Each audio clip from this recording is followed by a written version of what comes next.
I'm going to show you 4 things you want to stop doing as a real estate agent. And if you replace them with the things I'm about to show you in this video right here, you're likely going to double, triple, or maybe even 5x your listings you have right now over the course of the next year. So these are the things that you're probably already doing according to statistics. And if you just stop doing what you're doing right now and replace them with what I'm about to show you, you're going to start to get more clients, you're going to start to get more views, you're going to start to have more authority, and you're really going to start to be that real estate agent you really want to be in your local marketplace. So let's dive right into it. So the first thing you want to avoid doing as a real estate agent is consuming social media. And this idea seems controversial considering we want to attract clients using social media. So why I'm saying that you should stop consuming social media?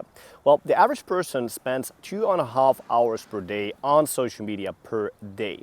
And this doesn't seem like a big amount of time. But when you consider over a long term, let's say we talk about one single week, that's 18 hours per week consuming social media. And remember, this is average. So some people may spend 3 hours a day, 4 hours a day reading funny news, reading funny memes, or consuming different social media advertisements or anything like that, politicking around or something like this. And it goes back to the idea between consumer and creator on these social media platforms. So as a realtor, you want to create content on social media. You want to be the business that people consume, but you don't want to be the person that is consuming other businesses on social media, of course with the exception of watching educational videos or something that's going to be helpful for your business or your career. But I know this for a fact because a lot of the times when we hop on a sales call with a real estate agent, they have seen our advertisements on social media. They have watched the videos on social media. I know they are consuming social media because they've booked the call themselves. But when I look at their social media, they're not creating any content. They don't have any videos. They don't have any posts of their own. Maybe they have automated content, generic content, and things like this. So that makes you think that, okay, if this person has seen the advertisement, they spend half an hour watching a video, they watch all these other videos, read all these emails, why are they not creating the content themselves? And that is the first thing you want to stop doing as a real estate agent is just watching around or consuming stuff. Get in the trenches, create your own content, get people to create and watch your stuff, and that's ultimately going to be the thing that's going to move your business forward. And remember, there's nothing that you can do as far as consuming people's social media content that's going to get you business. But if you create content, if you engage with the content, you leave comments, you leave your thoughts on the content, so you produce, you create content, you become that creator on these platforms, that's going to be the way you're going to be able to get the business coming into your door. So remember, in the digital age we're in, it's a live or die situation when it comes down to social media and online marketing. You have to be on social media or else you will be left behind.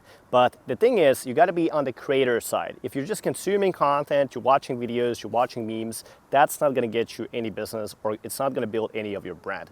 So there is a trend that social media consumption is only going to go up and up and up. There is a trend that real estate agents have to be on social media to establish trust, establish credibility, establish authority. And there is a trend that where homeowners will go to your social media, they will look at your content, they will look at your pages to judge whether you can market their home better than they can themselves. Because if they can create a video themselves using their iPhone, using their tool, right, why would they hire you? So you have to be exceptional at using social media, at creating content, at creating your own stuff. You have to be the person that's creating the content. You can be on the consumer side if you want to be at the winning side of this distribution. So stop consuming, start creating, and the hours that you spend consuming, take those hours, put that into creating, and you're going to absolutely win in the marketplace. So the second thing you want to avoid doing is taking value and being salesy. And this is probably the biggest mistake real estate agents make on social media. So a lot of times from your perspective as a real estate agent, when you see social media, your thought process may be that, hey, I want to get deals, I want to make sales. That's why I'm on social media. I don't want to just post content or just go out there and create stuff, right? Just for nothing, right? And that's totally normal feeling to have. I mean, everybody is on social media ultimately to make deals. And your perspective may be that, hey, I want to get deals. I want to make money. I want to sell houses. I want to help my clients. And that's totally reasonable thought pattern to have. And because of that reason, you maybe go out to social media and you start doing just that. So you post something like, hey, if anybody is interested in selling their house or buying a house, here's my number, here's my email, give me a call, right? Or you may have learned from your team, right, that, okay, if you want to have listings, you have to show people that you are selling all these houses and that you are a successful real estate agent, right? So you make a post about that and you say like, hey, I just sold this house for $200,000 or $500,000, right? And you post that house as just listed, just sold, and then you make that post. Or maybe you hear from a marketing email that you get to your real estate email that says that, hey, if you want to have clients coming in, you have to share statistics. So here's a tool that you can use to give those statistics to the homeowners. So you buy that tool and you start posting that content, right? So this is a completely normal thing to experience and completely normal thing to do. In fact, most real estate agents choose just exact that. They treat social media essentially as a sales platform, and in order to get sales, they make call to actions and they start making those call to actions to try to drum up the business, right?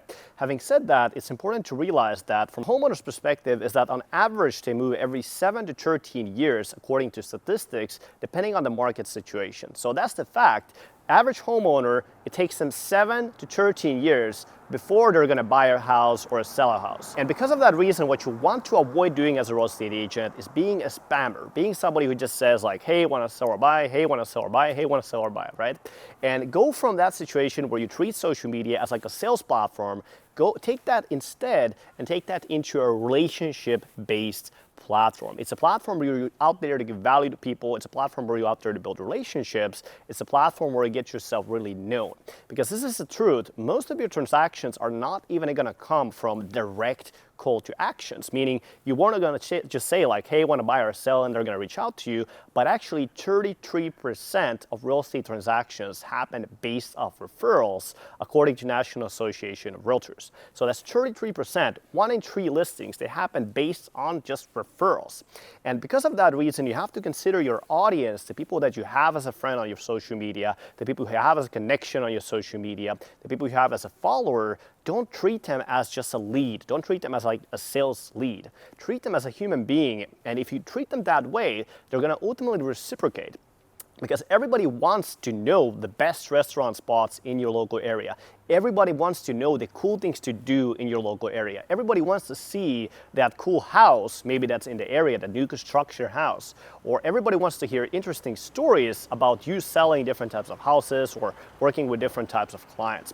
And so because of that reason, go from sales, go into relationship building. This is exactly what the top best real estate agents right now are doing. You can go on any top real estate agent's social media profile and you will see that they are not just putting out a bunch of call to actions, but they're out there building value, providing different insight, and also providing different stories that people can really consume, enjoy, and really ultimately improve their lives with. So stop taking value and start giving value instead. And right now you may be wondering, well, how do you actually give that value, right? What do you actually do on social media? So let's talk a little bit about that. What I see a lot of times is that people think that giving value is just being very rational, right? And just giving these houses and just giving these lists and just giving basically like information, right? And there's some aspect of value in that, but ultimately value is not only that. Value on social media can also be leaving a nice comment on somebody's posts, make their day a little brighter, right? Building a better relationship with them. Giving value can also be just sharing a picture of your dog. And a lot of times this scares people, right? Because they're like, okay, well, why should I share my dog? Like, how does this have to do anything with my real estate business? So remember, it's not about us selling, it's about us building those relationships, because 33% of listings, they happen based on referrals. Again, so we're not treating social media as a sales-based platform, but again, as a relationship-based platform. And if you want to build a relationship, the fact that you do have a dog or you have a cat, whatever you enjoy, whether you like even like fishing, right, as an example, those things can actually be the points that you actually build relationships with. Imagine if you build a friendship with somebody, right? It's not that you go out there and start giving your resume. It's more about the fact that you guys have commonalities when it comes down to doing that. So the same exact thing applies to your real estate marketing. Don't think that giving value is just pure raw real estate information, but really sharing a picture from your fishing trip or sharing a picture from your dog or sharing a picture of your family, whatever the case may be, those things can actually be valuable to the homeowners and allow them to resonate with you, get to know you, and really see you as a human being and make your marketing really more relatable, more human-based.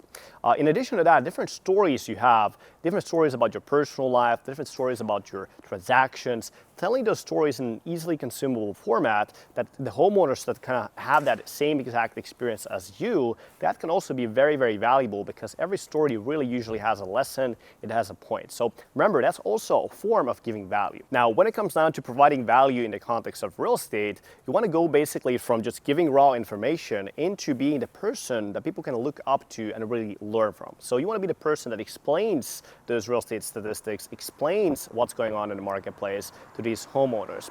Because it's really the same thing as, let's say you watch a YouTube video and it talks about real estate agent marketing, right? And then the person starts throwing these different numbers and start talking about this tech stuff and start talking about AI. And you're like, what is going on here? Like, I'm not getting any of this stuff, right? It's the same thing for the homeowners. They don't necessarily know what does low inventory mean in the marketplace, or what does it mean if the inventory is down 2%, or the interest rates are going up 2%, right? It doesn't really give them any sort of value, and they can still find that same exact information online. They can go out to Google and just Google it if they're interested in that. But if you can be the person that really shows people and explains to people, what does it mean, again, when we are in this market situation right now, what does it mean when we're going through all of this, and show people that, okay, these are the things that are going on right now, and this is how they should be affecting your decision making, and these are the right decisions to do right now as far as your move goes. They're going to be very appreciative of that, but they'd also see you as a guide, as a mentor, as really somebody they can look up to for advice. And when the time comes to sell, they're going to go with you because you've already showed them and demonstrated that you can explain these things to them and you can be that resource for them. So the third thing you want to stop doing as a real estate agent is looking just like every other real estate agent. And a lot of times when I reviewed real estate agents' social media profiles, what I essentially see is just sold, just listed, different real estate memes, different things about market statistics, market reports, and things like that. And there's nothing ethically wrong about posting a market statistics or posting a real estate meme, but the problem is that you look like every other real estate agent. And a lot of the times these posts that people are posting as real estate agents, they seem incredibly good because you are in the real estate world yourself. I understand that you are out there, you're talking with clients, you're talking about houses, you're doing all these things. And let's say a real estate flyer could seem like a totally normal thing to you, right? Let's say there's a house, there's your number, there's your email, all these things. It seems like an everyday thing for you. But for the homeowner's perspective, if you post something on social media like just sold, just listed, and that's all that you're posting, that's all the value that you really provide, there's really no reason for them to work with you specifically as opposed to anybody else. And remember, the goal with social media, it's not to share valuable information. It's not to just post different things, right? The goal of social media is to build relationships. The goal is to get the homeowner from a point where they don't know who you are to a point where they know who you are, they like you as a person, they trust you, and they see you as a number one real estate agent they want to work with. And if you look like just like everybody else, you outsource your content to a virtual assistant in Philippines, or you buy an automated content service that does the content for you, or you just post just sold, just listed, whenever you get one of those, there's no reason for the homeowner to work with you specifically as opposed to the friend that they know, as opposed to the cousin that they know, who could maybe be just a part-time real estate agent or just starting out. Even though you have these years of experience, you've been a real estate agent for 5 years, 10 years, and sold all these houses, the homeowner does not understand that unless you do that in a creative way where you tell different stories, you share pictures about yourself, you are in the content yourself. So avoid this pitfall. Don't believe the hype that they would tell you. They tell you like, hey, you can just use this software. Or they tell you like, hey, you can just hire this virtual assistant from Philippines who's going to magically create the content for you. Don't believe any of that stuff. Create your content yourself. Learn how to create the content yourself. Get the help to create the right type of content. Know when to post, where to post, where to post it. Have a content strategy. Sure, get that, but don't outsource your content. Build your own team if you want to when it's time to do that. But before you get to that point, get the work yourself. Do the work yourself. Be in the content yourself, because you are going to be the person that's going to sell you best and better than anybody else. There's not going to be anybody in this world that's going to sell you better than you can yourself. So be in the content yourself. Don't outsource too early. Don't delegate yourself too early. Build relationships, avoid spamming people, avoid just trying to take value from people, and create value yourself. Because when you create that value, people will notice, people will see that you are actually trying to put some effort in, and that's going to result into more engagement on your post. It's going to result into more views, but ultimately it's going to result into better leads. So when you actually talk to people, they will know who you are, and when they know who you are, the resistance, the little thing that, when they say, hey, I'm already working with a real estate agent, or I'm not interested in this right now, all of that stuff goes away because they want to work with you specifically. And a lot of the times they reach out to you, even asking for your help, as opposed to you needing to just chase them around or follow them around. So if you just fix this one thing, focus on giving value, be relatable, be in content yourself instead of outsourcing or delegating it, you're going to go very quickly from being perceived as a spammer, being perceived as just like a car salesperson. Essentially, you're going to go very quickly from that into a point where the homeowners actually know who you are, they trust you, and they really want to work with you specifically. And a lot of the times, just this one little shift, just creating content yourself instead of just outsourcing it, I've seen this one thing just start getting real estate listings that maybe have never gotten a listing from social media. They've done stuff like that before for 2 years, 3 years, 5 years, just outsourcing and they're delegating it. Just by fixing this one thing, showing them how to create the right content, showing them when to post, where to post it, having them in the content themselves, I've seen that fix their listing generation issues in basically 1 or 2 months. So if you can do this right, if you do this correctly and you put in that effort, you show the homeowners that you really care, that's going to be a game changer for you moving forward. Now, the fourth thing you want to avoid doing is avoid falling into the trap of shiny object syndrome. And as a real estate agent, you see a lot of advertisements on a daily basis that are pulling you into different directions. There can be different CRMs, different AI tools, different sequences you could purchase, or also different social media strategies, whether that be TikTok, whether that be YouTube, whether that be Facebook, or any other platform.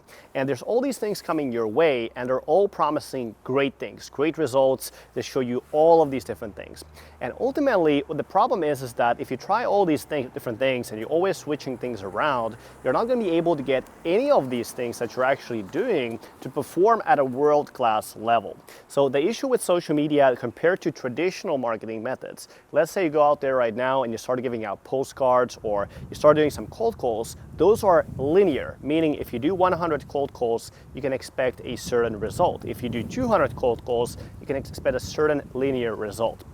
The thing with social media though is that it is not linear, it is actually exponential. So it's more like a winner takes it all situation where when you start doing something, it's probably not going to be that good. It's probably going to suck at the beginning.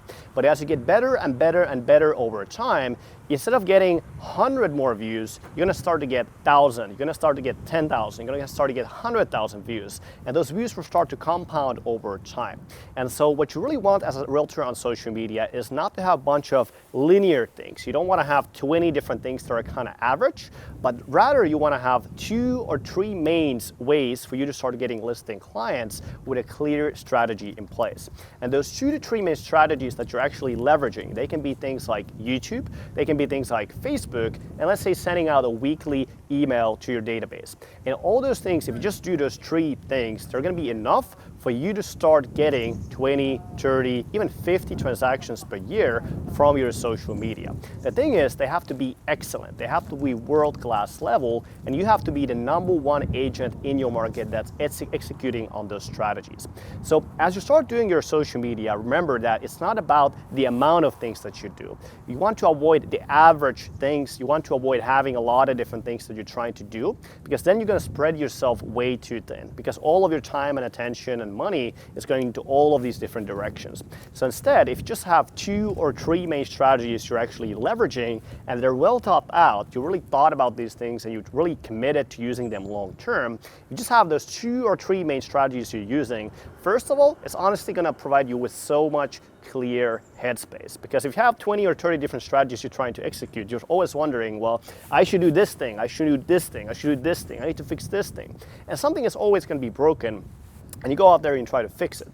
Instead of doing that, if you just have 2 or 3 main strategies, you can look at your videos or you can look at your posts and you can analyze them. You can look at the headline, you can look at the way maybe the video is structured, you can look at the little details when it comes down to your content and have a quick feedback cycle in it. So you can improve this thing, this thing, this thing, and then to the next video or the next post that you're doing, you make that better and better and better. Or the same thing applies if you're running PPC campaigns. If you're running lead generation campaigns, you don't want to have 30 different lead generation campaigns with different lead sources, but again, have one clear PPC strategy that you're running. Because that way you can again analyze the bottleneck. Is it cost per lead that you need to improve? Is it your landing page you need to improve? Is it actual sales call you need to improve? Is it the listing appointments you actually go on you need to improve, right? Or is it the way you get referrals from that property or the way you sell that property that you need to improve? It's very clear, simple, easy to analyze. But again, if you have 5 different strategies, 5 different lead sources, it's impossible to know what is going on. It's impossible to track that. So even one campaign is already enough work. It's already enough for you to be successful with your real estate business. We've had people get 30 transactions in 1 year just running literally one strategy on social media. So remember, you don't need to have 20 or 30 different things. Focus on 2 or 3 main things with your strategy. Make those exceptional, make those really, really good. And if you do that, that's gonna be more than enough for you to be successful with your real estate business and hit your goals. So that's it for this video. Hopefully this was useful and a valuable video for you. Stop doing these 4 things I covered in this video. And replace them with what we covered. If you do just these 4 things and you only watch this video this year on YouTube, I promise you, if you actually execute on this information, your business is gonna grow. You're gonna start to have a lot more homeowners coming your way, and really you're gonna enjoy your business a lot more as well. So hopefully you enjoyed this video. If you liked it, leave a like below, leave a comment below, and I'll see you in the next one.